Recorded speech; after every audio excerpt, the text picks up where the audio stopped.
Today I am going to discuss about the voice. Voice है ना, voice का हिंदी अर्थ होता है वाच्य। वैसे वॉइस की अगर मान लो हम बात करें तो वॉइस का मतलब आवाज होती है ना। वॉइस का मतलब क्या होती है? आवाज, या इसको क्या बोलते हैं? वाच्य बोलते हैं।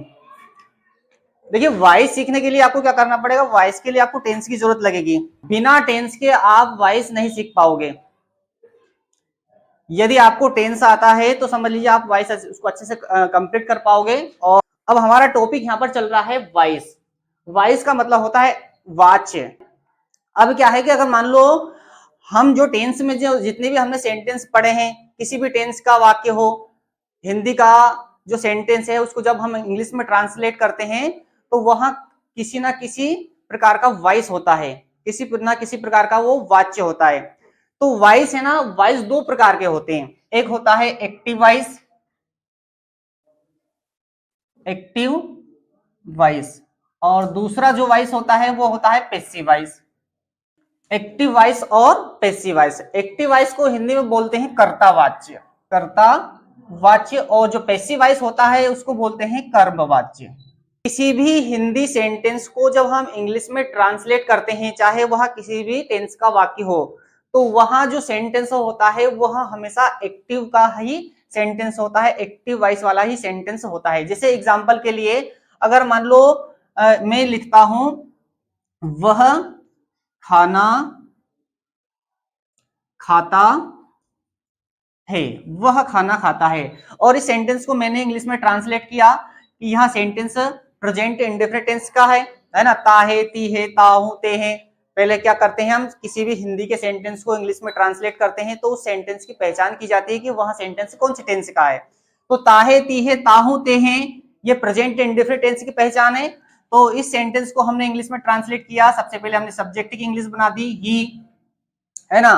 और हेल्पिंग वर्ब की इंग्लिश बनती नहीं है प्रेजेंट इंडेफिनिट टेंस में, तो हमने जो हेल्पिंग वर्ब है डू डज, इसका प्रयोग इसमें हम नहीं करने वाले, क्योंकि ये प्रेजेंट इंडेफिनिट टेंस में जो अफर्मेटिव सेंटेंस होता है उसमें हेल्पिंग वर्ब की अंग्रेजी नहीं बनाते हैं। अब यहाँ वर्ब क्या है? ईट। ईट का मतलब होता है खाना। और प्रेजेंट इंडेफिनिट टेंस में क्या होता है? वर्ब की जो फॉर्म फर्स्ट फॉर्म होती है यूज, और उसमें क्या करते हैं? ही, सी, इट नेम के साथ एस एस लगाते हैं। इसलिए ही था, इसलिए इसके साथ हमने क्या लगा दिया? एस। ही इट्स, और ये खाना को बोलते हैं फूड। ही इट्स फूड। अब ये हिंदी का सेंटेंस हमने इंग्लिश में ट्रांसलेट किया यहाँ पर, ही इट्स फूड। अब ये वाला जो सेंटेंस है ना, ये वाला जो सेंटेंस है कौन से वॉइस का बना है? ये एक्टिव वॉइस का बना है। तो किसी भी हिंदी के सेंटेंस को जब हम इंग्लिश में ट्रांसलेट करते हैं तो वहां सेंटेंस एक्टिव में बनता है, लेकिन इसी सेंटेंस को पैसिव वॉइस में बदलने के लिए एग्जाम में कहा जाता है। हिंदी के सेंटेंस को इंग्लिश में ट्रांसलेट करना तो आपको सभी को आता ही है, लेकिन क्या होता है कि जो आपका 5 मार्क्स का जो डुअल डायरेक्टेड एग्जाम में पूछा जाता है उसमें कोई इंग्लिश का एक सेंटेंस दिया जाता है और उस सेंटेंस के आगे कोष्टक में लिखा रहता है चेंज इनटू पैसिव वॉइस। कैसे लिखा रहेगा? Change into passive voice. Hindi से इंग्लिश में ट्रांसलेट करने के लिए नहीं कहा जाता है वॉइस में, बल्कि कोई एक्टिव का सेंटेंस दिया जाता है और उसको पैसिव वॉइस में बदलने के लिए कहा जाता है। जैसे एक मान लो ये सेंटेंस दे दिया और सेंटेंस के आगे उन्होंने लिख दिया change into passive voice, change into passive voice. तो इसका मतलब ये हुआ कि इस सेंटेंस को पैसिव वॉइस में बदलने के लिए कहा है ना। तो यहां पर हमें उस निर्देश को पढ़ना है, कोष्टक वाले निर्देश को पढ़ना है कि कोष्टक में क्या निर्देश दिया गया है। तो यहाँ पर लिखा है change into passive voice, passive voice में बदलो। या फिर कोई सेंटेंस एक्टिव का दे दिया जाए तो उसको पैसिव वॉइस में बदलने के लिए कहा जाता है। पैसिव वॉइस का सेंटेंस दे दे तो उसको एक्टिव वॉइस में बदलने के लिए कहा जाएगा। यहाँ पर पैसिव वॉइस का सेंटेंस अगर मान लो आ जाता है तो फिर यहाँ पर निर्देश क्या लिखा रहेगा? Change into active voice. तो सेंटेंस को एक्टिव वॉइस से पैसिव वॉइस और पैसिव वॉइस से एक्टिव वॉइस में बदलने के लिए कहा जाता है। ठीक है, तो आज हम सीखने वाले हैं एक्टिव वॉइस के सेंटेंस को पैसिव वॉइस में कैसे बदला जाता है। किसी भी एक्टिव वॉइस के सेंटेंस को पैसिव वॉइस में बदलने के 5 नियम हैं। कितने रूल्स हैं उसके? 5। तो वो 5 रूल्स हमें याद होना चाहिए। अगर मान लो 5 नियम अगर मान लो हमें आते हैं तो हम किसी भी एक्टिव वॉइस के सेंटेंस को पैसिव वॉइस में बदल सकते हैं। अफर्मेटिव वॉइस कैसे चेंज किया जाता है, मैं यहां पर वापस नियम लिख देता हूं, फिर से एक बार और रिवीजन हो जाएगा शॉर्ट तरीके से। पहला नियम मैंने ये बताया है कि सब्जेक्ट को ऑब्जेक्ट के स्थान पर रखा जाता है और ऑब्जेक्ट को सब्जेक्ट के स्थान पर रखा जाता है। दूसरा नियम ये है कि सब्जेक्ट या ऑब्जेक्ट के रूप में अगर मान लो कोई प्रोनाउन दिए गए हो तो उनको चेंज किया जाता है। प्रोनाउन के उन कौन से, यदि ही दिया हो तो उसको हिम बना देंगे, सी दिया हो तो उसको हर बना देंगे, आई दिया हो तो उसको मी बना देंगे, इट दिया हो तो उसको इट ही रखना है, यू दिया हो तो उसको यू रखना है, वी दिया हो तो उसको अज रखना है ना, और दे दिया हो तो उसको क्या बनाना है, देम बनाना है। ये दूसरा नियम बता दिया। तीसरा नियम क्या बताया था कि हेल्पिंग वर्ब चेंज करना है। क्या चेंज करना, हमें हेल्पिंग वर्ब चेंज करना है। तो हेल्पिंग वर्ब चेंज करने का कॉन्सेप्ट भी हमने बता दिया कि जिस टेंस का वाक्य दिया उसके हेल्पिंग वर्ब यूज ना करते उसके आगे वाले टेंस के हेल्पिंग वर्ब यूज करना है। दो टेंस का याद रखना जिसमें बिंग लगाते हैं, एक प्रेजेंट कंटीन्यूअस टेंस और एक पास्ट कंटीन्यूअस टेंस जिसमें बिंग लगने वाला है, और इस दोनों टेंस में हेल्पिंग वर्ब वही यूज करना है जो दी गई है। तीसरा नियम हो गया। अब चौथा नियम क्या है कि पैसिव वॉइस में हमेशा वर्ब की थर्ड फॉर्म का इस्तेमाल करना है, सभी टेंस में वर्ब की थर्ड फॉर्म ही लगानी है। और पांचवा नियम है कि ऑब्जेक्ट से पहले बाई का इस्तेमाल करना है और उसके बाद में विश्वास करना है। अब हम यहाँ सीख रहे हैं अफर्मेटिव वॉइस। अब देखिए कैसे हम वॉइस कंप्लीट करते हैं। पहला वाक्य, ठीक है, पहला वाक्य हो गया he writes a letter. He writes a letter, वहां लेटर लिखता है, मतलब वहां पत्र लिखता है, ठीक है। तो वॉइस सीखने के लिए ये 5 कॉन्सेप्ट क्लियर करना है, ये 5 नियम हमें यूज करना है। एक भी नियम छोड़ा कि आपका वॉइस गलत हो जाएगा, एक भी नियम नहीं छूटना चाहिए, ठीक है। नियम नंबर 1, सब्जेक्ट को ऑब्जेक्ट के स्थान पर, ऑब्जेक्ट को सब्जेक्ट के स्थान पर रखा जाता है। तो सब्जेक्ट क्या है यहां पर ही, ऑब्जेक्ट क्या है अ लेटर। देखिए दो शब्दों को ही चेंज करना है, सब्जेक्ट और ऑब्जेक्ट, चाहे सेंटेंस कितना ही बड़ा क्यों ना दिया, बाकी वर्ड अपनी जगह पर ही रहेंगे। बीच वाले शब्दों से छेड़छाड़ नहीं करनी है, जो जहां पर है वहीं पर उनको बैठा दो, उनको उठा पटक नहीं करना है कि उनको उधर उठाना तुम उधर बैठ जाओ, है ना। जगह उनकी जगह बिल्कुल भी चेंज नहीं करनी है, जगह चेंज करनी केवल 2 शब्द की, सब्जेक्ट की और ऑब्जेक्ट की। तो देखिए यहाँ पर सब्जेक्ट है ही, तो ये यहाँ पर लिखेंगे हम इसको हिम। भैया ही को हिम क्यों लिखेंगे, क्योंकि यहाँ पर नियम कह रहा है, नियम नंबर 2 कि ही दिया हो तो उसको हिम लिखना है ना। और ये ए लेटर लिखा है, इस ए लेटर को हम यहाँ पर ऐसा का ऐसे ही लिख देंगे। भैया इसको ए लेटर को ए लेटर ही क्यों लिखा आपने, क्योंकि ये नाउन है। क्या है ये, नाउन है, नाउन को चेंज नहीं किया जाता। नाउन क्या चीज होती है, जो चीज तुम्हें दिखती है, दुनिया में जितनी भी चीज तुम्हें दिखाई देती है उन सभी चीजों का जो नाम होता है उसको नाउन कहते हैं। जो भी तुम्हें दिखाई देता है वो सब नाउन है, लेकिन नाउन है क्या, उसका नाम। लेटर, ये 7 प्रोनाउन को चेंज करना यहां पर लिखा हुआ है, केवल इनके अलावा किसी दूसरे शब्द को चेंज नहीं करना है। ये 7 दिमाग में बैठा लेना अच्छे से, इनको ही चेंज करें, इनके अलावा दूसरा वर्ड चेंज ना करें। नियम नंबर 1 कंप्लीट हो गया। सुनिए नियम नंबर 1, सब्जेक्ट और ऑब्जेक्ट, ही को हमने हिम बना दिया, ए लेटर को ए लेटर लिख दिया, ठीक है। ये नियम नंबर 1 हो गया। नियम नंबर 2 भी यूज हो गया। अब नियम नंबर 3, हेल्पिंग वर्ब चेंज करना। क्या चेंज करना है, हेल्पिंग वर्ब। हेल्पिंग वर्ब कहां होती है, सब्जेक्ट के ठीक बाद, लेकिन यहाँ तो सब्जेक्ट के ठीक बाद हेल्पिंग वर्ब ही नहीं है, यहाँ पर तो राइट से लिखा हुआ है। हेल्पिंग वर्ब 2 टेंस में नहीं आती है, एक तो पहला टेंस प्रेजेंट इंडेफिनिट टेंस है, क्या नाम है उसका, प्रेजेंट इंडेफिनिट टेंस है, इसमें हेल्पिंग वर्ब नहीं आती है। और एक 5वां टेंस है पास्ट इंडेफिनिट टेंस है, इसमें भी हेल्पिंग वर्ब नहीं आती है। ये 2 टेंस में हेल्पिंग वर्ब नहीं आती है। हमने चेंज इनटू नेगेटिव और चेंज इनटू इंटरोगेटिव में बताया था आपको कि ये 2 टेंस ऐसे हैं जिसमें हेल्पिंग वर्ब नहीं आती है। तो समझ लेना कि ये वाला वाक्य या तो प्रेजेंट इंडेफिनिट का है या फिर पास्ट इंडेफिनिट टेंस का। टेंस की पहचान करना पड़ेगी, पहचान नहीं करोगे तो हेल्पिंग वर्ब कौन सी यूज करोगे, बिना टेंस की पहचान किए हम हेल्पिंग वर्ब यूज नहीं कर पाएंगे ना।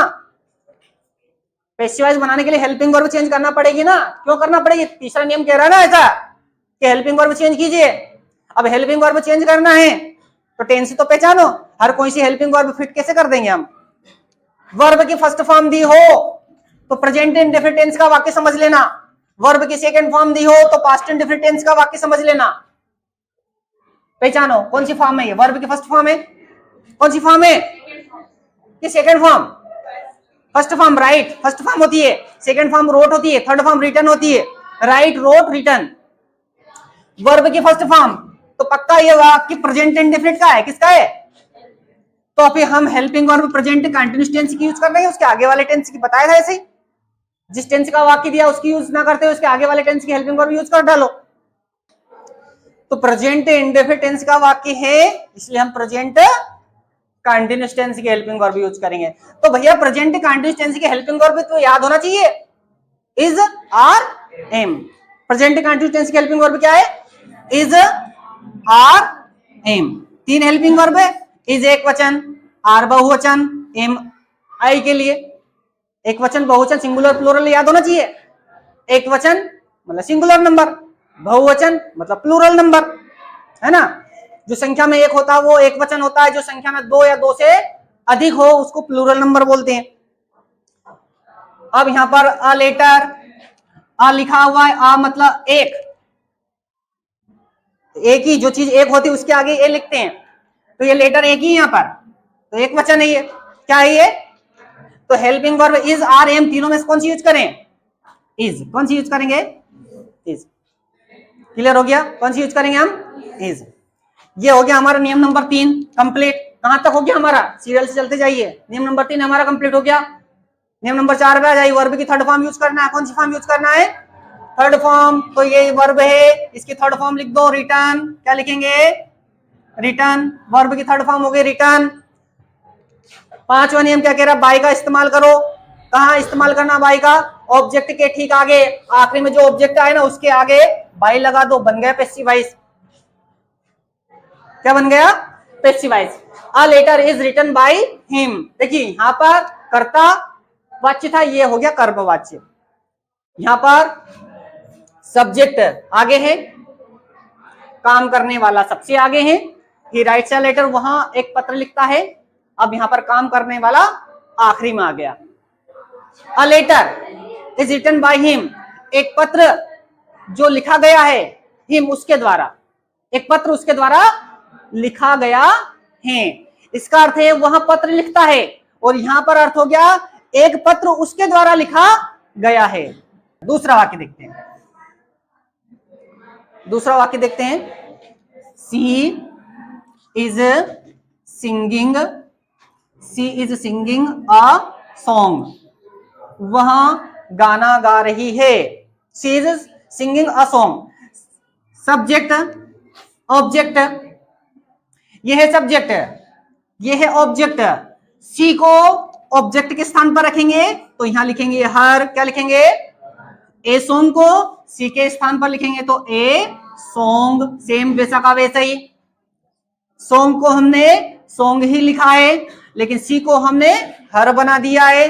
कहा है यहाँ पर सी को हर बनाने का? प्रोनाउन को चेंज किया जाता है, नाउन को चेंज नहीं किया जाता है। नाउन क्या चीज होती है बार बार बताने की जरूरत नहीं पड़े।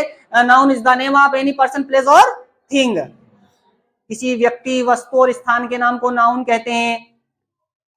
और इतना भी सूझना पड़े तो समझ लेना कि दुनिया में जितनी भी चीजें जो आपको दिखाई दे उनके सबके नाम नाउन हैं, उनके सबके नाम नाउन है, वो सभी नाउन है। ठीक है, तो यहां पर ए सॉन्ग को हमने ए सॉन्ग लिख दिया और सी को हमने यहां पर हर लिख दिया। नियम नंबर 1 और नियम नंबर 2 दोनों यूज हो गए। नियम नंबर 3 आ जाइए। हेल्पिंग वर्ब चेंज करना है। यहां पर हेल्पिंग वर्ब इज आ रही है, क्या आ रही है? इज। हेल्पिंग वर्ब चेंज करना है। इसमें आईएनजी लगा हुआ मिल रहा है, क्या मिल रहा है? ये आईएनजी बता रहा है कि इसमें बिंग लगा दो। ये आईएनजी बता रहा है कि हेल्पिंग वर्ब यही इस्तेमाल करो जो दी गई हो। बाकी खुद कह रहा है आपको, आपको याद रखने की जरूरत ही नहीं पड़ेगी। ये आईएनजी बता रहा है कि इसमें बिंग का इस्तेमाल करो। ये आईएनजी आपको ये बता रहा है कि हेल्पिंग वर्ब भी इसी टेंस का इस्तेमाल करो जो टेंस दिया गया हो। और आईएनजी ना दिया हो तो बिंग का इस्तेमाल भूल कर भी नहीं करना है। अगर वाक्य में आईएनजी दी गई हो तो हेल्पिंग वर्ब आगे वाले टेंस की बिल्कुल भी ना लगाएं। दो बातों का पता चलता है एनजी से। कितनी बातों का पता चल रहा है? दो। एक तो हेल्पिंग वर्ब भी उसी टेंस का इस्तेमाल करना है और बिंग लगाना है। देखिए सी के साथ इज लगी थी तो हम ए सॉन्ग के साथ भी इज ही लगाएंगे। कौन से हेल्पिंग वर्ब लगाएंगे? Is he. ए सॉन्ग के साथ भी इज लगाएंगे क्योंकि ए सॉन्ग भी एक गाना, एक वचन है। और बिंग कहां लगाएंगे? हर कहीं बिंग नहीं लगाना है, हेल्पिंग वर्ब के ठीक बाद। तो हेल्पिंग वर्ब इज के ठीक बाद हम यहां पर लगा देंगे being. A song is being. फिर वर्ब की थर्ड फॉर्म, वर्ब क्या? सिंग। तो सिंग की थर्ड फॉर्म होती है संग। क्या होती है? संग। फिर बाई का इस्तेमाल करेंगे तो बाई कहां लगाएंगे? इसके आगे, ये हो गया by. Uh song is Bing संग बाई हर। इस वाक्य का अर्थ क्या था? सी इज सिंगिंग आ सॉन्ग, वहां एक गाना गा रही है। यहां पर हो गया आ सॉन्ग इज बिंग संग बाई हर, एक गाना उसके द्वारा गाया गया है। ठीक है, चलिए अगला सेंटेंस देख लेते हैं। You have written poems. You have written poems, तुम पोइम्स लिख चुके हो। सब्जेक्ट ऑब्जेक्ट, ये है सब्जेक्ट और ऑब्जेक्ट क्या दिया है यहां पर? पोइम्स। ठीक है, सब्जेक्ट ऑब्जेक्ट। आ जाइए नेम पर। नेम नंबर 1, सब्जेक्ट को ऑब्जेक्ट के स्थान पर, ऑब्जेक्ट को सब्जेक्ट के स्थान पर रखा जाता है। सब्जेक्ट क्या दिया यहाँ पर? यू को उठा के यहाँ पर यू रख दो, वैसा का वैसा ही। क्यों? क्योंकि यहाँ पर यू को यू ही लिखा जाता है। और ये पोइम्स दी है, इस पोइम्स को उठा के इधर पटक दो तो पोइम्स को भी हम पोइम्स वैसा का वैसे ही लिखेंगे। यहाँ पर पोइम्स लिखी है ना, तो पोइम्स ही लिखेंगे क्योंकि ये नाउन है, नाउन को वैसा का वैसा ही लिखा जाता है। बार बार दिमाग में ये क्वेश्चन तो नहीं बन रहा कि नाउन होता क्या है, बोलने की जरूरत तो नहीं है। इनको छोड़कर सब नाउन, ये 7 प्रोनाउन याद रखना। इनको छोड़कर कोई दूसरा शब्द आए सब्जेक्ट या ऑब्जेक्ट के स्थान पर तो वो नाउन है। और नाउन को चेंज बिल्कुल नहीं करना है, केवल प्रोनाउन को ही चेंज करना है। तो हमने सब्जेक्ट को ऑब्जेक्ट, ऑब्जेक्ट को सब्जेक्ट के स्थान पर पटक दिया। अब देखते हैं नियम नंबर 3, हेल्पिंग वर्ब चेंज करना है। क्या चेंज करना है? Helping verb. हेल्पिंग वर्ब क्या दी हुई है? हैव दी हुई है। कौन से टेंस की हेल्पिंग वर्ब है? तीसरे टेंस की, नाम है प्रेजेंट परफेक्ट। तो हम हेल्पिंग वर्ब चौथे की इस्तेमाल करेंगे। चौथे की टेंस की helping verb present perfect continuous की, उसकी हेल्पिंग वर्ब 2 है, हैज बीन और हैव बीन। हैज बीन और हैव बीन। हैज बीन एक वचन के लिए यूज होती है और हैव बीन आई के साथ और बहुवचन के साथ यूज होती है। तो देखिए यहाँ पर पोइम्स को देखिए, सब्जेक्ट को देखकर हेल्पिंग वर्ब लगाना है। किसको देखकर हेल्पिंग वर्ब लगाना है? सब्जेक्ट। ये अब सब्जेक्ट यहाँ पर पोइम्स बन गया है, पहले सब्जेक्ट यू था, अब क्या है सब्जेक्ट यहाँ पर? पोइम्स। क्योंकि पोइम्स यहाँ पर आ गई ना, तो पोइम्स बहुवचन है तो बहुवचन के साथ हेल्पिंग वर्ब चौथे टेंस की यूज करेंगे। ये तीसरे की यहाँ पर हम लगा देंगे चौथे की हेल्पिंग वर्ब हैज बीन और हैव बीन, तो बहुवचन के साथ हैव बीन यूज होती है, तो यहाँ हैव से क्या हो जाएगा? Have been. समझ में आ गई? चौथे की लगा दी। वर्ब की थर्ड फॉर्म लगाने के लिए कह रहा, तो थर्ड फॉर्म दी हुई है पक्की पकाई। देखो यहाँ पर केवल खाना ही तो है, रिटर्न लिखी है ना, राइट के थर्ड फॉर्म रिटर्न लिखी हुई है। तीसरी फॉर्म पहले से दी हुई है, कुछ मत करो। तीसरी फॉर्म दी हुई है तो वैसी की वैसी लिख दो। 5वां नियम क्या है? बाय का इस्तेमाल करो। कहां यूज करना? ऑब्जेक्ट से पहले बाय लगा दो। समझ में आया? समझ में आ गया? ठीक है, करो। सेंटेंस दिया हुआ है, ही कॉल्ड मी, उसने मुझे बुलाया। ही कॉल्ड मी, उसने मुझे बुलाया। अब यहां पर देखिए सेंटेंस है साइलेंट, ही कॉल्ड मी। अब इस सेंटेंस में सब्जेक्ट दिया हुआ है ही और ऑब्जेक्ट दिया हुआ है यहां पर मी। ठीक है, सबसे आगे सब्जेक्ट है और सबसे अंत में ऑब्जेक्ट दिया हुआ है। अब यहां पर सब्जेक्ट और ऑब्जेक्ट दोनों ही प्रोनाउन दिए हुए हैं, इधर भी प्रोनाउन इधर भी प्रोनाउन। मी को हम यहां पर रखेंगे तो ये मी का यहां पर आई बन जाएगा। ये यहां पर कह रहा मी को उधर ले जाने पर आई बन जाता है, और ही को इधर लाने पर हम क्या बना देंगे? इसको हिम बना देंगे। यहां पर कह रहा ही को इधर लाने पर हिम बन जाता है। ठीक है, तो सब्जेक्ट और ऑब्जेक्ट दोनों को हमने बदल दिया है, प्रोनाउन दोनों साइड में थे, दोनों प्रोनाउन को भी चेंज कर दिया है। तीसरा नियम कह रहा है हेल्पिंग वर्ब चेंज कर दीजिए, लेकिन इस टेंस में सब्जेक्ट के बाद में कार्ड लिखा हुआ है, यहाँ पर कोई हेल्पिंग वर्ब नहीं दी गई है। हमने आपको बताया कि दो टेंस में हेल्पिंग वर्ब नहीं आती है। एक तो पहला टेंस प्रेजेंट इंडेफिनिट टेंस, कौन सा टेंस? प्रेजेंट इंडेफिनिट टेंस, है ना। इसमें क्या होता है, हेल्पिंग वर्ब नहीं आती है। यदि सेंटेंस अफर्मेटिव दिया हो तो प्रेजेंट इंडेफिनिट टेंस, और पांचवा टेंस पास्ट इंडेफिनिट टेंस, इसमें हेल्पिंग वर्ब नहीं दी गई होती। दोनों टेंस में हेल्पिंग वर्ब नहीं आती है। तो क्या करेंगे, पहचानेंगे वाक्य को वर्ब से। यदि वर्ब की फर्स्ट फॉर्म दी हो तो प्रेजेंट इंडेफिनिट टेंस का मानेंगे, और यदि उसमें वर्ब की सेकंड फॉर्म दी हो तो उसको पास्ट इंडेफिनिट टेंस का मानेंगे। सेकंड फॉर्म दी, ईडे लगा हुआ काल में, तो कौन सी फॉर्म में ये सेकंड फॉर्म, तो पता चला कि ये पास्ट इंडेफिनिट टेंस का वाक्य है। तो हमने सेंटेंस को पहचान लिया है कि ये वाला जो सेंटेंस है ये पांचवें टेंस का वाक्य है, पास्ट इंडेफिनिट टेंस का वाक्य है। अब हम क्या करने वाले हैं, छठे टेंस के हेल्पिंग वर्ब लगाने वाले हैं, पास्ट कंटीन्यूअस टेंस के हेल्पिंग वर्ब लगाने वाले हैं। पास्ट कंटीन्यूअस टेंस की हेल्पिंग वर्ब होती है वाज और वर। वाज का प्रयोग एक वचन के लिए और वर का प्रयोग बहुवचन के लिए। मतलब वाज सिंगुलर के लिए लगाते हैं और वर का प्रयोग किसके लिए यूज होता है, प्लूरल के लिए। तो वाज या वर दोनों में से एक हेल्पिंग वर्ब लगने वाली है। आई यहाँ पर सिंगुलर है, आई एक वचन होता है, इसके साथ हेल्पिंग वर्ब वाज का इस्तेमाल होता है। हेल्पिंग वर्ब हमने लगा दी। वर्ब की थर्ड फॉर्म लगाना है, यहाँ पर सेकंड फॉर्म दी हुई है, हम थर्ड फॉर्म लगाएंगे। तो सेकंड फॉर्म और थर्ड फॉर्म दोनों एक जैसी होती है। काल एक फर्स्ट फॉर्म होती है, उसकी सेकंड फॉर्म कार्ड होती है, थर्ड फॉर्म भी कार्ड होती है। ठीक है, तो यहाँ पर ये सेकंड फॉर्म लिखा है, हम इसको थर्ड फॉर्म के रूप में लिखेंगे कार्ड। पांचवा नियम कह रहा है कि ऑब्जेक्ट से पहले बाय का इस्तेमाल करो। ऑब्जेक्ट यहाँ पर हिम लिखा है, इसके आगे हम बाय लगा देंगे, तो हमारा सेंटेंस पैसिव वॉइस में चेंज हो गया है, I was called by him. Next sentence देखिए, पांचवा सेंटेंस लिखा है they were reading the Ramayan. They were reading the Ramayan, वे रामायण पढ़ रहे थे। यहां पर सब्जेक्ट दिया हुआ दे, यहां पर सब्जेक्ट क्या दिया हुआ है, दे, और यहां पर ऑब्जेक्ट दिया हुआ द रामायण।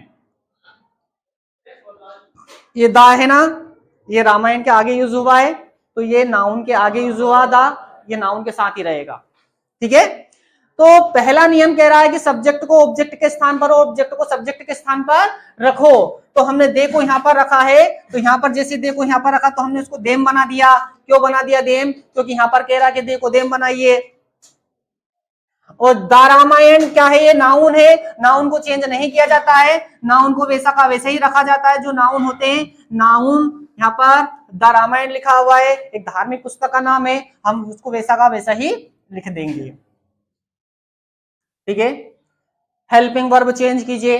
देखिए यहाँ पर हेल्पिंग वर्ब से पहचानिए कि ये वाक्य कौन से टेंस का है। ये वाक्य छठे टेंस का है, नाम है उसका पास्ट कंटिन्यूअस, पास्ट कंटिन्यूअस का पैसिव वॉइस पास्ट कंटिन्यूअस वही बनता है। और इस टेंस में क्या लगाते हैं, बिंग लगाते हैं। मैंने एक बार पहले आपको बताया था कि आईएनजी लगा हुआ मिले तो आईएनजी से दो बातों का पता चलता है, एक तो बिंग का पता चलता है और एक हेल्पिंग वर्ब का पता चलता है कि हेल्पिंग वर्ब हमें उसी टेंस की लगाना है जिस टेंस का वाक्य दिया गया हो। ठीक है, तो देखिए यहाँ पर आईएनजी लगा हुआ है, हम इसमें बिंग लगाएंगे, हेल्पिंग वर्ब में वही इस्तेमाल करेंगे जो दी गई हो, मतलब जिस टेंस की दी गई हो। यहां पर दे के साथ वर यूज हुई है, लेकिन हम रामायण के साथ वाज यूज करेंगे। क्या यूज करेंगे, वाज। हमने हेल्पिंग वर्ब चेंज किया लेकिन टेंस चेंज नहीं किया है, यहां पर टेंस चेंज नहीं हो रहा है, मतलब छठे टेंस का पैसिव वॉइस छठे टेंस में ही बन रहा है, टेंस चेंज नहीं हो रहा है, क्योंकि छठे टेंस की हेल्पिंग वर्ब क्या है, वाज और वर। ये बहुवचन था ना, इसलिए यहाँ पर वर लगी हुई थी। रामायण यहाँ पर एक पुस्तक का नाम है, इसलिए यहाँ पर वाज लगाना पड़ रहा है। वाज वर दोनों एक ही टेंस की हेल्पिंग वर्ब है ना, छठे टेंस की तो हेल्पिंग वर्ब है, टेंस कहाँ चेंज हुआ, सब्जेक्ट को देखकर हमने हेल्पिंग वर्ब चेंज की है, लेकिन टेंस चेंज नहीं कर रहा है, दोनों ही एक ही टेंस की हेल्पिंग वर्ब है।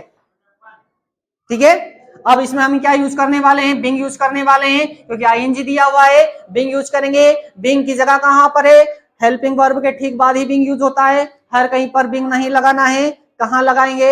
हेल्पिंग वर्ब के ठीक बाद। हेल्पिंग वर्ब कहां दी हुई है? बाद, इसके ठीक बाद बिंग का इस्तेमाल करो। वर्ब की थर्ड फॉर्म लगाने के लिए कह रहा, चौथा नियम, वर्ब की थर्ड फॉर्म रीड। रीड की थर्ड फॉर्म क्या होती है? रीड ही होती है।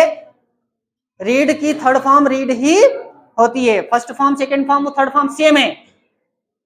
पांचवा के नियम कह रहा है कि ऑब्जेक्ट से पहले बाय लगा दीजिए, तो हमने देम के आगे लगा दिया by. The Ramayana was being read by them. छोटा वाक्य देखिए, she had played football. She had played football. वह फुटबॉल खेल चुकी थी। सब्जेक्ट सी दिया है, ऑब्जेक्ट फुटबॉल दिया है। सी को हम यहां रखेंगे तो हर हो जाएगा। क्या हो जाएगा? हर। और फुटबॉल को इधर ले जाने पर क्रिकेट हो जाएगा क्या? फुटबॉल को उधर ले जाएंगे तो क्रिकेट लिखे क्या? नहीं लिखेंगे, फुटबॉल को फुटबॉल ही। मैं क्या कह रहा हूं कि केवल प्रोनाउन को ही चेंज करना है, इनके अलावा कोई दूसरा नाम आता तो उनको चेंज नहीं करना है, जैसा दिया है वैसा का वैसा ही लिखना है। तो यहाँ पर फुटबॉल को हम फुटबॉल ही लिखेंगे, क्रिकेट नहीं बनाएंगे। आई बात समझ में नहीं आई? तो हम यहाँ पर फुटबॉल।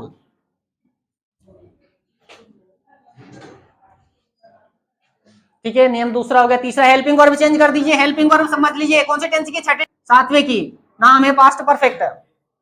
सातवें टेंस की helping verb past perfect head है। हम आठवें की इस्तेमाल कर देंगे। सातवें टेंस का वाक्य दिया तो हम कौन सी इस्तेमाल करेंगे? आठवें की, उसके आगे वाले टेंस की। तो आठवें टेंस की हेल्पिंग वर्ब क्या है? एक ही हेल्पिंग वर्ब हेड बीन। सबके साथ हेड बीन लगाओ, चाहे वो एक वचन हो या बहुवचन। एक हेल्पिंग वर्ब होने का यही तो फायदा है, चाहे वो एक वचन हो या बहुवचन, सबके साथ हेड बीन लगा दो। तो हेड से हो जाएगा यहाँ पर हेड बीन। और वर्ब की थर्ड फॉर्म लगाने के लिए कह रहा, तो वर्ब की third form played. Second form वो थर्ड फॉर्म एक जैसी होती है। यह थर्ड फॉर्म दी हुई थी, हमें वैसी की वैसी लिख दी। पहले से थर्ड फॉर्म दी हुई थी यहाँ पर,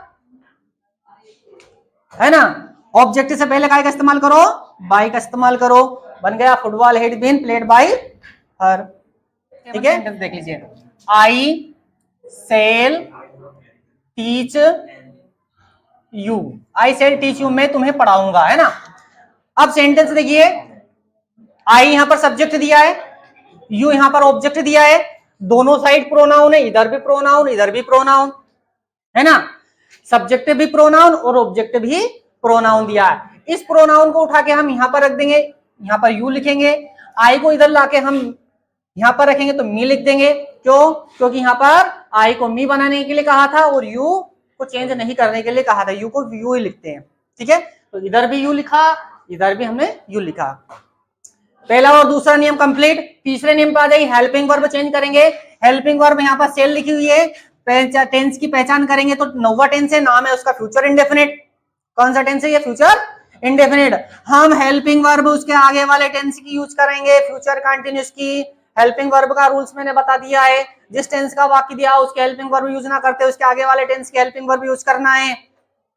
और अगर आईएनजी लगा हुआ मिल जाए वाक्य में तो हेल्पिंग वर्ब वही इस्तेमाल करना है जो दी गई हो, जिस टेंस की दी गई हो। 10वें टेंस की हेल्पिंग वर्ब क्या है? सेल बी और विल बी। तो हम यहाँ पर या तो सेल बी का इस्तेमाल करेंगे या फिर विल बी का इस्तेमाल करेंगे। यू के साथ विल बी लगाएंगे, क्योंकि सेल बी का इस्तेमाल तो केवल आई और बी के लिए यूज होता है। कौन सी हेल्पिंग वर्ब यूज करेंगे हम? Will be. तो यहाँ पर सेल के स्थान पर आ जाएगी 10वें टेंस की helping verb will be. Helping verb change कर दी। वर्ब की थर्ड फॉर्म लगा दो। टीच की थर्ड फॉर्म होती है टाट। क्या होती है? टाट। तो हम यहाँ पर टाट लिख देंगे, TAUGST टाट। बाय का इस्तेमाल करें, ऑब्जेक्ट से पहले बाय लगा देंगे तो बाय हो गया, you will be taught by me. Last sentence देख लीजिए,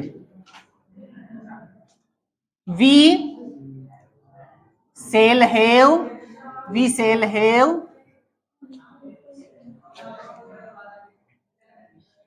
bought fruits। We shall have bought fruits, हम फल खरीद चुकेंगे। सब्जेक्ट दिया है वी, ऑब्जेक्ट दिया है फ्रूट्स। नियम नंबर 1 कह रहा है कि सब्जेक्ट को ऑब्जेक्ट को सब्जेक्ट के स्थान पर रखो, तो हम यहाँ पर फ्रूट्स लिखेंगे, सब्जेक्ट के स्थान पर फ्रूट्स लिख देंगे। फ्रूट्स को इधर फ्रूट्स लिखा हमने क्योंकि ये नाउन था। यहाँ पर प्रोनाउन दिया वी को यहाँ पर अस बना देंगे, क्या बना देंगे, अज, क्योंकि नियम कह रहा है यहाँ पर वी को अज बनाने का, इसलिए अज बना दिया। नियम नंबर 1 और नियम नंबर 2 कंप्लीट। नियम नंबर 3 पे आ जाइए, हेल्पिंग वर्ब चेंज करना है। हेल्पिंग वर्ब बताइए कौन से टेंस की है, ये हेल्पिंग वर्ब है 11वें टेंस की, नाम है उसका फ्यूचर परफेक्ट। कौन सा टेंस है, फ्यूचर परफेक्ट। हम 12वें टेंस की हेल्पिंग वर्ब यूज करेंगे, नाम क्या है उसका, फ्यूचर परफेक्ट कंटिन्यूअस। मतलब 11वें टेंस का पैसिव वॉइस 12वें टेंस बन रहा है फ्यूचर परफेक्ट कंटिन्यूअस टेंस में। तो 12वें टेंस की हेल्पिंग वर्ब आपको याद होना चाहिए। 12वें टेंस की हेल्पिंग वर्ब है शेल हैव बीन और विल हैव बीन। क्या है, शेल हैव बीन और will have been. Shall have been का प्रयोग केवल आई और वी के लिए यूज होता है, बाकी दूसरे सब्जेक्ट के लिए विल हैव बीन यूज होती है। यहाँ पर फ्रूट्स लिखा है, फ्रूट्स को देखकर हम हेल्पिंग वर्ब का इस्तेमाल करेंगे। इस सब्जेक्ट को नहीं देखना, इसको देखना है, क्योंकि यहाँ पर सब्जेक्ट है दूसरा हो गया है। तो फ्रूट्स के लिए हम विल हैव बीन यूज करेंगे, तो शेल हैव के स्थान पर आ जाएगी हेल्पिंग वर्ब यहाँ पर विल हैव बीन। क्या आ जाएगी यहाँ पर, विल हैव बीन। वर्ब के थर्ड फॉर्म का इस्तेमाल करना है, तो वर्ब क्या यहाँ पर थर्ड फॉर्म दी हुई है पहले से पक्की पकाई, तो हम वैसी की वैसी लिख देंगे यहाँ पर थर्ड फॉर्म बट। अब क्या यूज करना है, बाई का इस्तेमाल करना है, ऑब्जेक्ट से पहले हम बाई लगा देंगे, तो आंसर हो गया यहाँ पर fruits will have been bought by us. यहाँ पर हमारा अफर्मेटिव वॉइस कंप्लीट होता है। कल हम नेगेटिव वॉइस पढ़ने वाले हैं, ठीक है।